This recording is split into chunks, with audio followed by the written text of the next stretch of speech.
பிப்ரவரி 28ஆம் தேதி பிரதமர் மோடி பங்கேற்கும் விழா நடைபெறவுள்ள தூத்துக்குடி துறைமுக வளாகத்தில் நடைபெறும் பணிகளை மாவட்ட ஆட்சியர் லட்சுமிபதி மற்றும் மாவட்ட காவல் கண்காணிப்பாளர் பாலாஜி சரவணன் பார்வையிட்டு ஆய்வு செய்தனர். இதுகுறித்த முழு விவரங்களை இணைப்பில் காத்திருக்கும் செய்தியாளர் ஷேக் மதார் வழங்க கேட்கலாம். ஷேக் மதார், வணக்கம். தகவலை பதிவு பண்ணலாம். வணக்கம். தமிழகத்தில் 27, 28 ஆகிய இரு தினங்களில் பாரத பிரதமர் நரேந்திர மோடி சுற்றுப்பயணம் மேற்கொள்கிறார். 28ஆம் தேதி தூத்துக்குடி வஉசி துறைமுகத்தில் நடைபெறும் விழாவில் கலந்து கொள்கிறார்.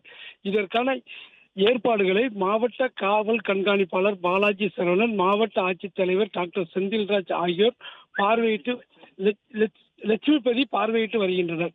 மேலும் விழாவுக்கான ஏற்பாடுகள், ஹெலிகாப்டர் இறங்கும் தளம் மற்றும் விழா நடைபெறும் பந்தல் அமைக்கும் பணி ஆகியவற்றை மாவட்ட ஆட்சித்தலைவர் லட்சுமிபதி ஆய்வு மேற்கொண்டு வருகிறார். இது மட்டுமல்லாமல் துறைமுக அதிகாரிகளிடம் குறித்தும் ஆலோசனை நடத்தி வருகிறார். தூத்துக்குடியில் 28ஆம் தேதி வெளி துறைமுக திட்டத்தை தொடங்கி வைக்கும் பாரத பிரதமர் நரேந்திர மோடி மற்றும் புதிய திட்டங்களுக்கு அடிக்கலும் நாட்ட உள்ளார். இதற்கான ஏற்பாடுகளை மாவட்ட நிர்வாகம் மற்றும் துறைமுக நிர்வாகம் செய்து வருகிறது.